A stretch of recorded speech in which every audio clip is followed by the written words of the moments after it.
Hello and welcome back, and before we start today's video on the WD Black SN850X, I think it's really important that we get a sense of perspective, objectivity. This is a drive that can crack out more than 7,000 megs per second, but what does that even mean? So let's get a little refresher course straight off the bat. First, right there at the beginning, we had the bit, a single 0 or a 1 that knocked around as a little unit of information for us there, and eventually that gave way to the more lesser form known nibble, which is 4 little bits living next to each other. That of course gave way to the most frequently known and referred to one, a byte, which most people utilize as a single character in a document there. But that's not enough. Eventually we got further and further along till eventually we got to the kilobyte. And a kilobyte, 1,000 of those little bytes there, which knocks around for a few paragraphs there in the background. But of course it didn't stop there. It got bigger and bigger and bigger until we got to the long form megabytes there, which is where books started appearing on the scene there of a few hundred pages. Did we stop there? Did we buffalo?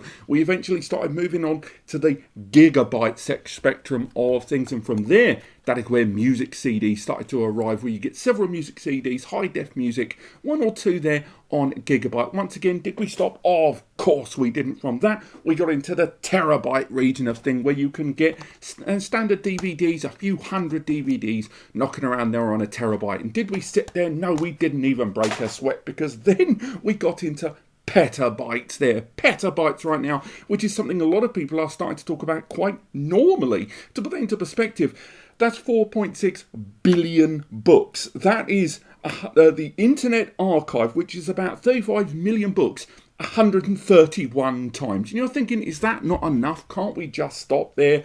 Of course not, because then we got onto exabytes. Exabytes, which is about a quarter or a third of the whole of YouTube. And again, did we stop? Of course not. And now we are entering the zettabyte era. The zettabyte era, how we are defining and describing the size of the internet at several zettabytes. To put that into perspective, I mean, there are other tiers are being discussed right now, but that is kind of the biggest form right now. And I don't know about you, but the fact that the internet can be measured in zettabytes there may be impressive. But if it wasn't for the fact that it's 80% made up of people trying to get you into crypto, pictures of Kat and Rick Astley, I'd probably be a little bit more impressed.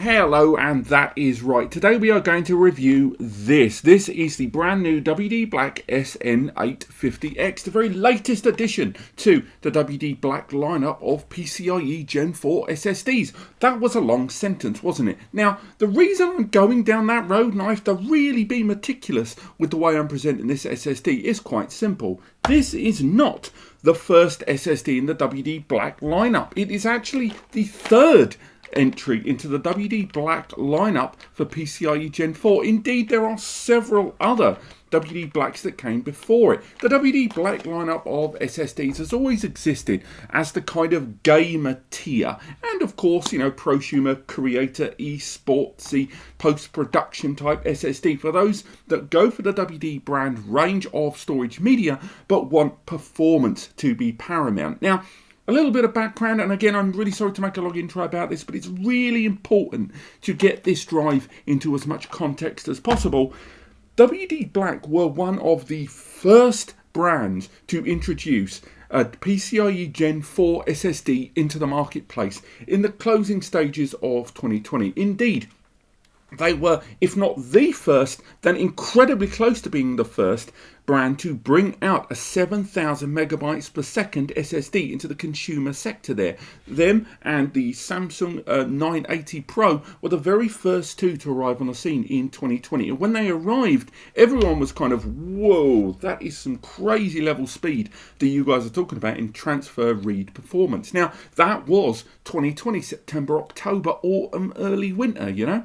But things have changed, and now in summer, autumn of 2022, the landscape has changed substantially. Whereas before we saw them domineer in the marketplace, in that time, many other PCIe Gen 4 SSDs have arrived on the scene, from the highfalutin Seagate FireCuda 530 to people using third-party controllers such as the XPG Gamix and more arrived just in time to really bolster performance and start to overshadow the original WD Black there. And that is why WD started to go back to the drawing board and produce an even better version of that WD Black, and this is it, the SN850X. And in today's review, we're going to talk about the hardware, we're going to talk about what I like, things that I'm not overly keen on, we're going to do a PC performance benchmark, and ultimately, hopefully decide whether this SSD is arriving at the right time,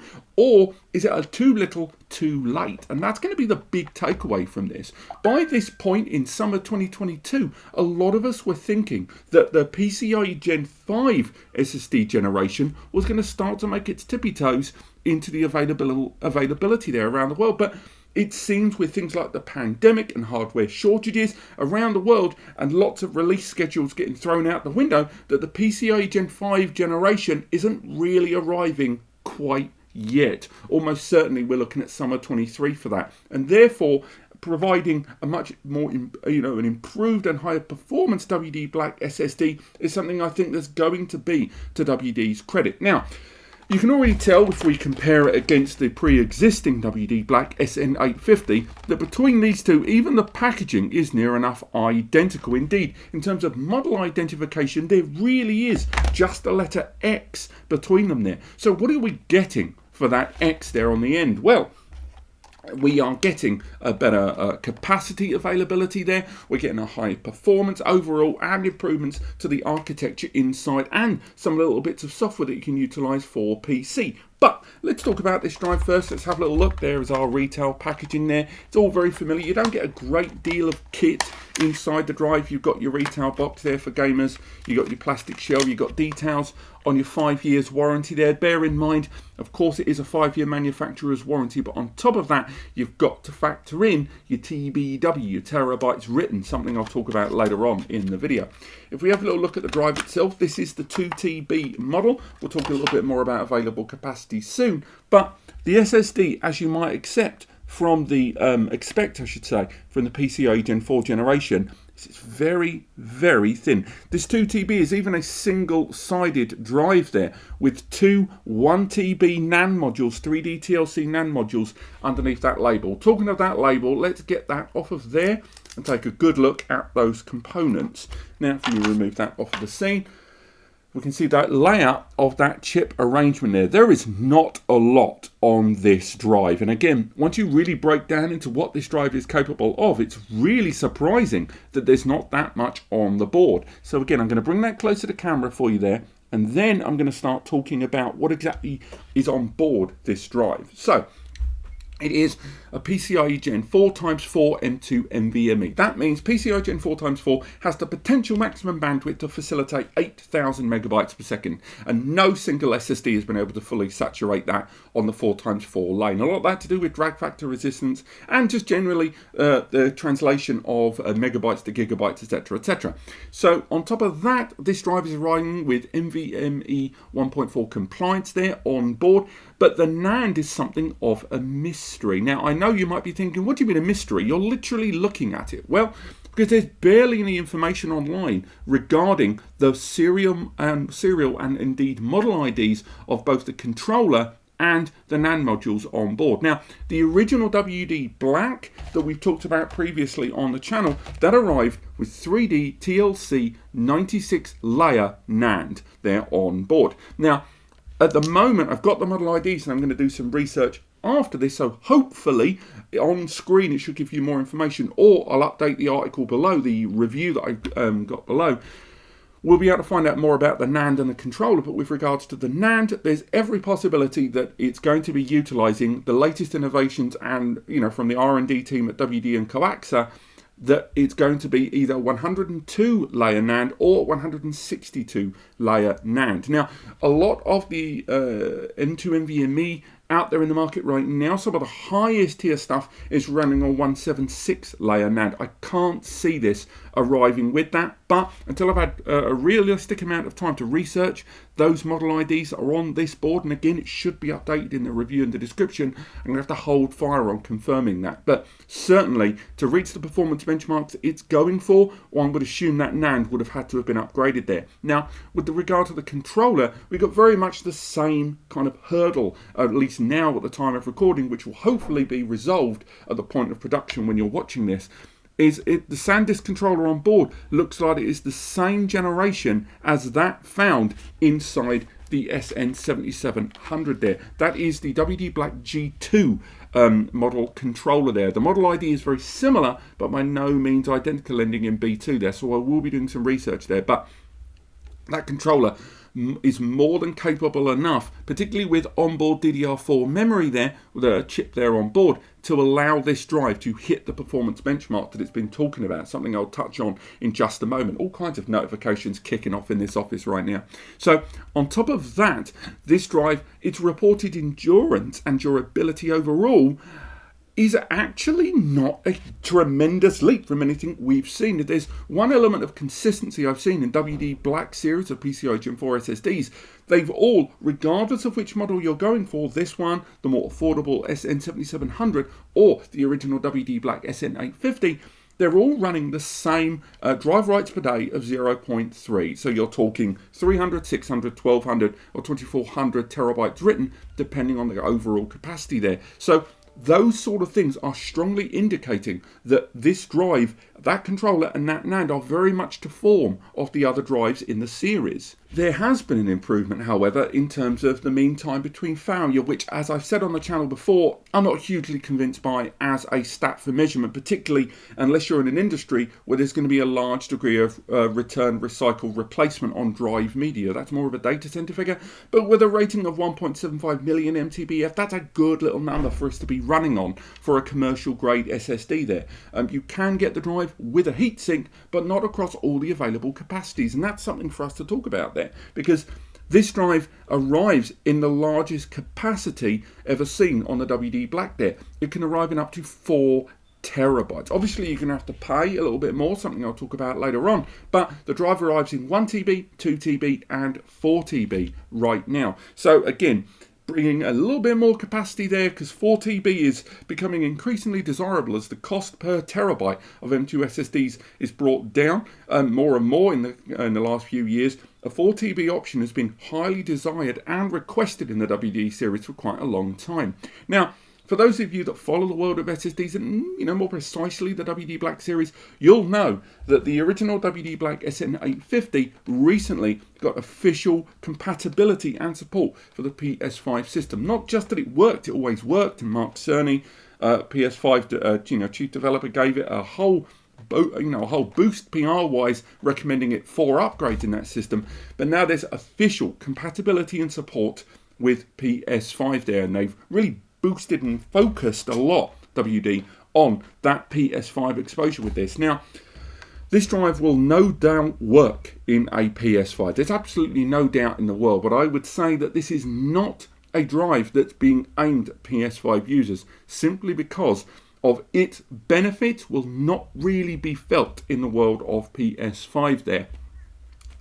Now, when I talk about its benefits, we can talk about that performance. Now, taking the highest capacity into consideration, so that's the 2 and indeed the 4 TBs there, the performance in terms of sequential read, that is large block data being read, there is a rated 7,300 megabytes per second performance there.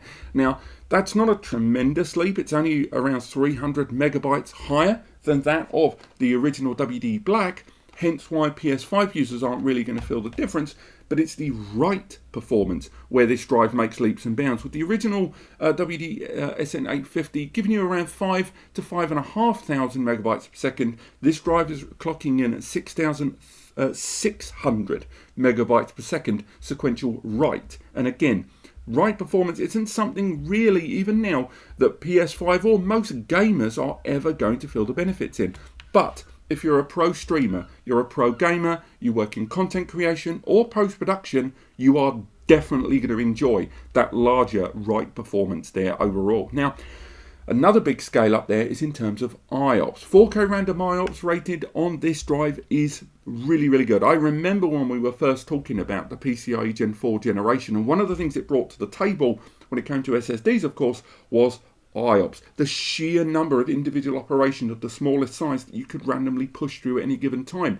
And this is when we saw drives cracking the 1 million IOPS. This takes that and it runs with it, with a reported 1.2 million random 4K IOPS read and 1.1 million 4K random IOPS write. A tremendous rating there for such a small itty bitty SSD there. Now, it's not all good news, it has to be said, because obviously to get these high performance figures, to get these high random IOPS there, you've got to pay a little bit more. And because the drive has just arrived on the scene, a lot of you that have been already looking at the WD Black SN850 are going to look at the price point of this and go, wait, what? Because it is higher, and it doesn't seem relative right now, at least in terms of its day one release and RRP, that it would be, you know, comparable in terms of the price difference between them. So, and I should mention, a lot of the prices I'm about to give you now for each of the capacities are based on WD's own retail outlet, and there seems to be tremendous disparity on that pricing. So with the 1TB model, it arrives at $159 or £159. Currency conversion, okay, maybe there's tax, local tax. The 2TB is $289 and £309. Really weird that the pound price is higher, but again, maybe it's tax, maybe it's availability in RRP.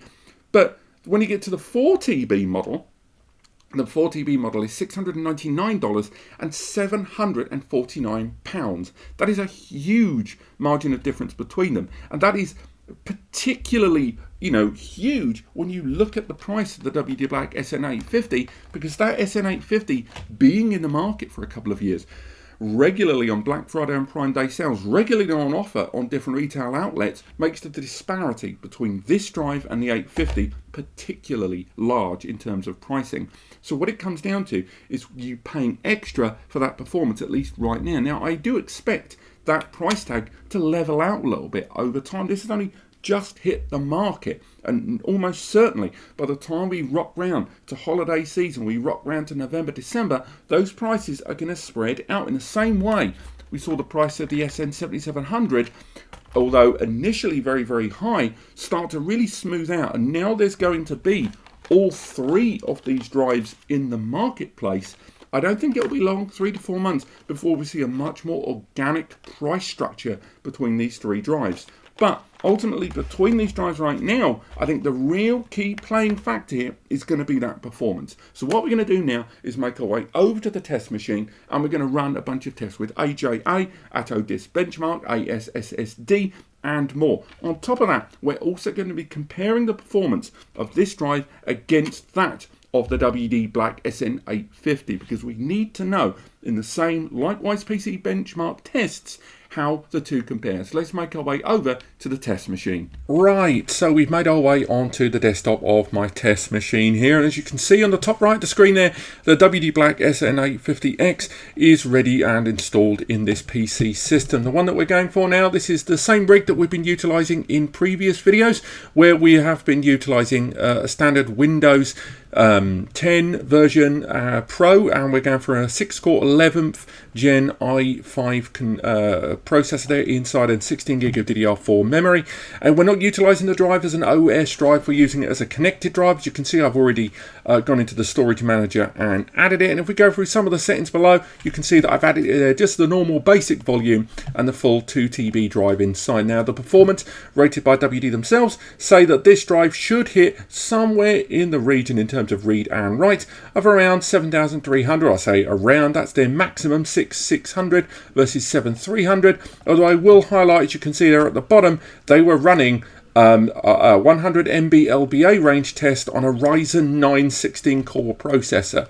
And of course, what I'm running right now is by no means the powerhouse of that system, so I will be incredibly surprised if I can get as close as those. The drive has already started appearing on different websites online, but as you can see, this is the heatsink model that's been listed on Amazon and the like. It should be highlighted I am not using the heatsink version of this drive. Indeed, if we go onto the graph for the temperature of this drive, you can see we're running there in the early 40s there in terms of the drive's utilization. We're not running any tests yet, and in terms of its temperature, quite consistent. Now, if we open up the WD dashboard there, we can see a little bit more information about it to do with the overall temperature over time and how much utilization has happened on the drive. We can go into the performance figures there and get more. It's a nifty little tool, this, and I will talk a little bit about it later on, but as you can see, you can check for updates onto the SSD there if you choose to, and run more, as you can see fit there on the left-hand side. It's a great little tool from WD, and it's more than just a standard firmware updater there. Although I will state straight away that although I'm not going to use gaming mode, having that option there at the top to gear the SSD to be more targeted towards different games, or getting the system to just basically prioritize its utilization in a gaming setting.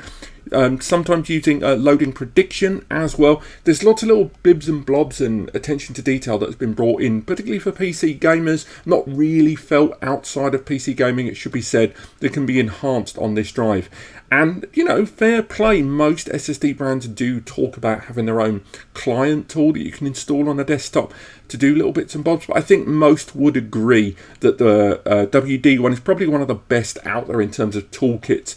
And again, gaming mode can be configured in a number of different ways if you go ahead and switch it to a new setting, and you can change where your games live to make sure they have priority of loading and priority of access when needed there. So again, doesn't get talked about enough, but I do think the WD dashboard is of benefit. But let's carry on and talk about those performance numbers there.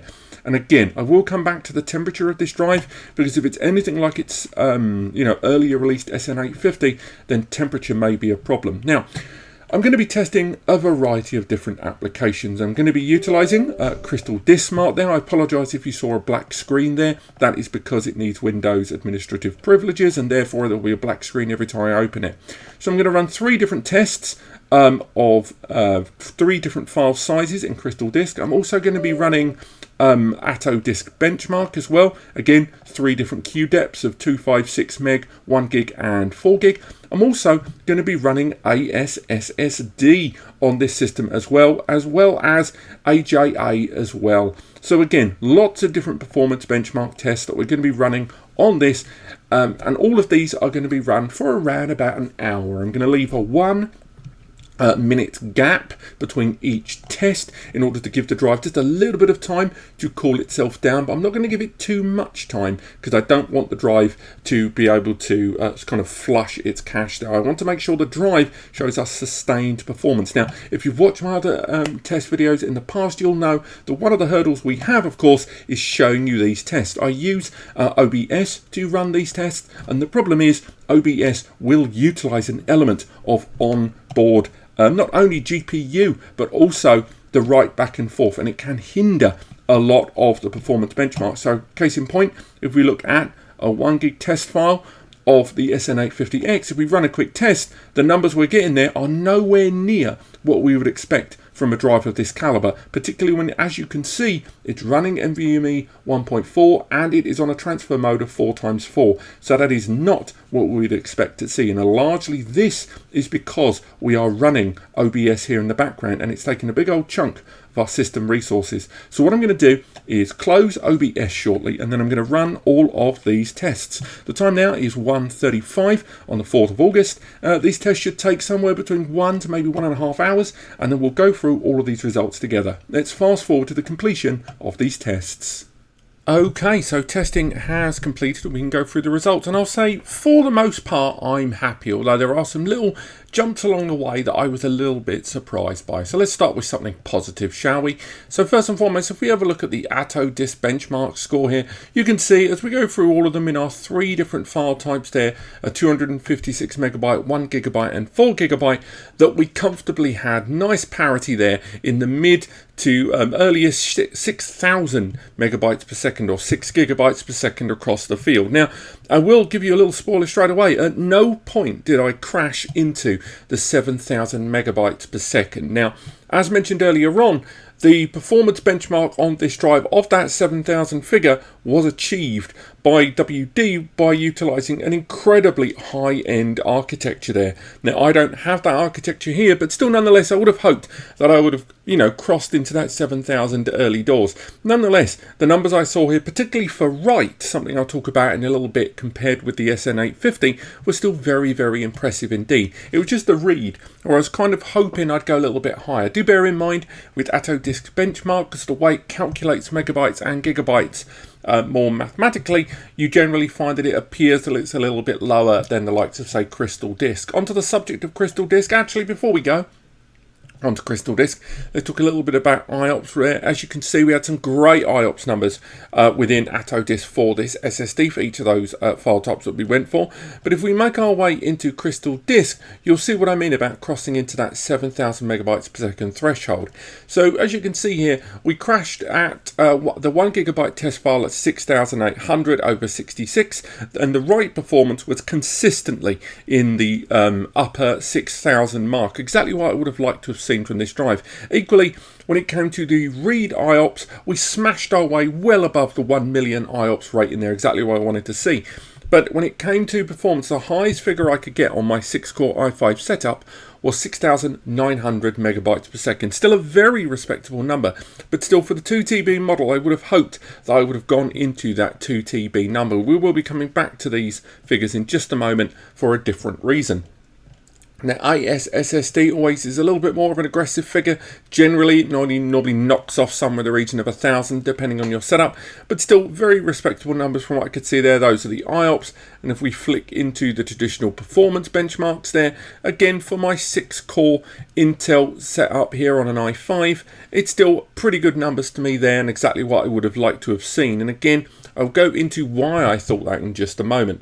Now, if we go into AJA, this is where I was just a little surprised, because AJA did not exactly take my breath away in these tests. Now, don't bother looking at the big numbers at the top. We want to look at the graphs. Now, the good news is sustained performance was excellent there with the average, and we saw us hitting close to that 6,000 mark on write captures there on the biggest 16 gig test file, but still nonetheless, these numbers were not quite as high as I would have thought on this drive. And again, I do think this is, again, one of those things where, because the architecture on this drive is, quite similar, although super, souped up compared to the SN850, we're still hitting very similar hurdles that we saw with the 850 in testing a while ago. Now, I mentioned that because if we move a lot of these results to the one side of the screen, we can take a little look at when I did my tests of the 850. Now, the 850 non-X, if we have a little look at the numbers that I achieved on there, you're able to see if we bring them side by side and we bring that there. This is the 16 gig test file. And if we pull the 16 gig test file here, you're able to see side by side there that the numbers weren't actually markedly different. Yes, of course, the performance of the reads, which is reverse when it comes to AJA, was much better on the new drive, but still nonetheless, not a huge marked performance in that sustained activity, largely down to the hardware architecture of this test machine. Now, if we get rid of those, and this time take a look at one of the other statistics and the other benchmarks we were talking about earlier on, say for example we look at Crystal Disk, and we bring back our performance figures here for when we had the test running on this new 850X. At the top right of the screen, you've got the numbers there for the 850, and all along the left hand side and the bottom there, this is the figures for that 850X. And as you can see, the benchmark for read performance, and indeed those IOPS in read, were actually quite similar, and it was only once again the increased write performance of the SN850X which really won the day over there. And I think again, this is that whole business of the overall read performance of the 850 versus the 850X only being 300 megs reported by WD themselves. And again, you're going to need a high-end performance machine to eke and squeeze out that other 300 megabytes. Again, another reason why PS5 gamers who aren't really going to take advantage of the full opportunities and power of this drive are not really going to see, and it would be a bit of a waste of money on their part. But as we go through each of the capacities, because if you can see, even when I did my testing of the original 850 there, all three of those tests, not one of them broke into the 7000s, much like we saw here with the testing of the 850X. Now, if we go ahead and look at AS SSD again, so we'll bring the AS SSD figures up on there, and we look at our results of AS SSD on the 850, the original 850, move away from IOPS, you can see on the 1 gig test file, we'll move those side by side here, very similar numbers indeed, but of course, write performance significantly better. And again, consistently moving forward, much better write on that drive there. And again, final one, as you can see, very similar numbers in terms of read, but it's just that write performance. That drive just gave a lot more in terms of write overall. And again, the 850X just being a better drive overall. Now, the last thing I want to close on before we go to the conclusion of today's video is quite an important subject, or at least I believe so, and that is to do with temperature management. Because if there's one thing that the 850X still continues to tackle as a problem in the WD series of drives, it is temperature. Now, it is a much hotter day today in the UK. This original recording here was in winter spring of 2022, and this is one of the hottest days of the year here in the UK, so we have to factor that in.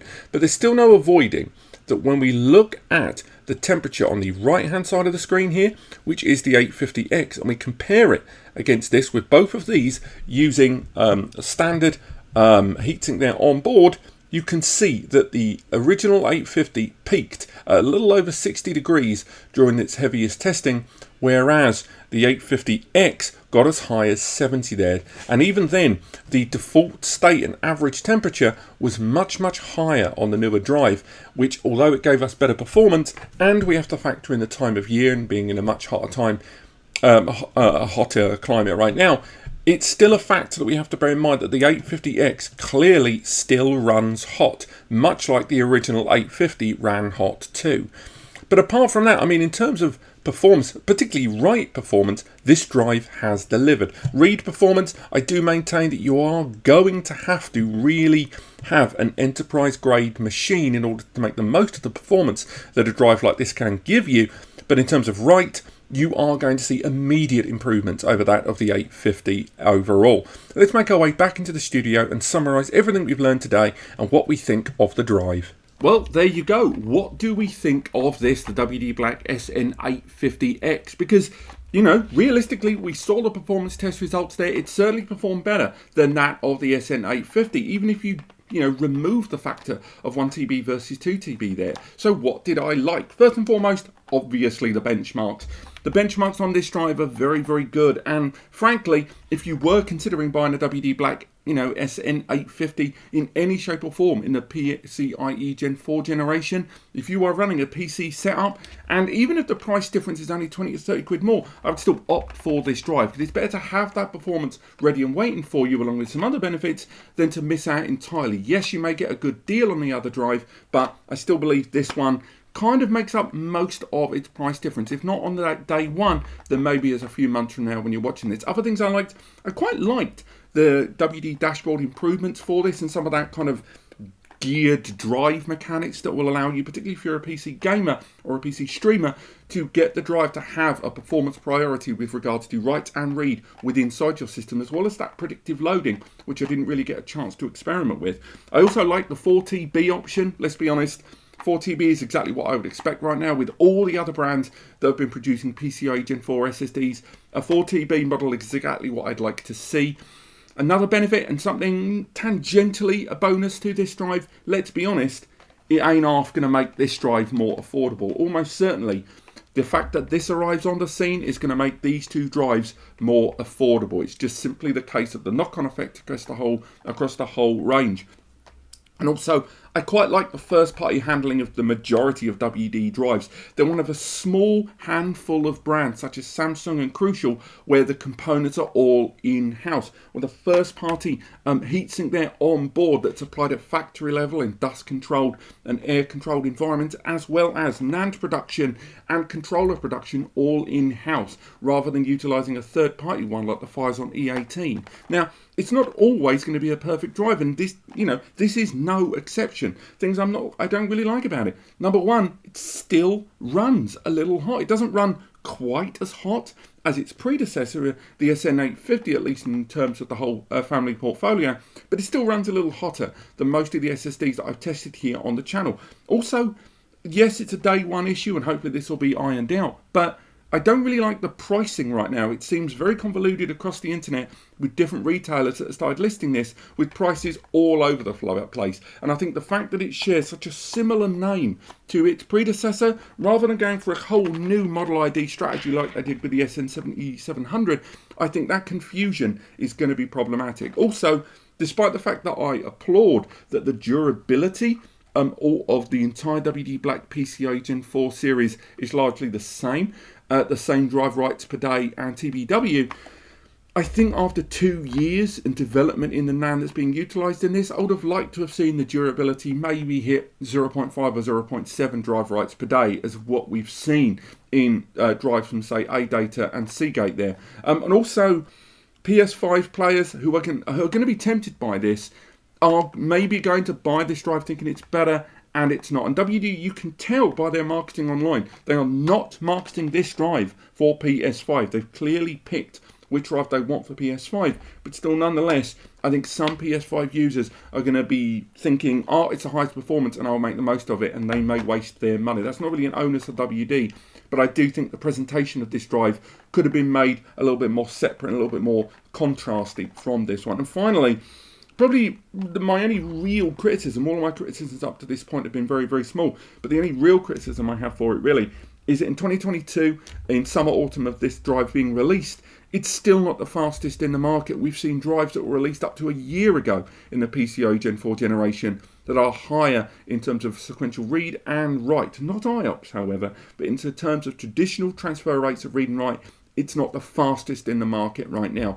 And although the ones that are faster than it, we are still talking between 50 and maybe 200 megabytes per second, these things all add up. And it really surprises me that a drive being released arguably at the tail end of innovation in the PCIe Gen 4 generation is not the fastest in the market. But still, nonetheless, you are getting a drive from one of the biggest brands in SSDs in the world, where everything is first party and in-house, and that certainly counts for something. But this has been my review of the WD Black SN850. If you want to learn more, or the updates to this review where I've looked more into those controllers in the NAND, check out the link in the description over to the review. I hopefully would have updated it by now at the time of publication, or in the next day or so. Otherwise, if you've enjoyed the video, click like. If you want to learn more, click subscribe. There are buy buttons in the description, where if you are interested in buying this drive or learning more, if you use those links, it won't cost you anything, and it helps support this channel.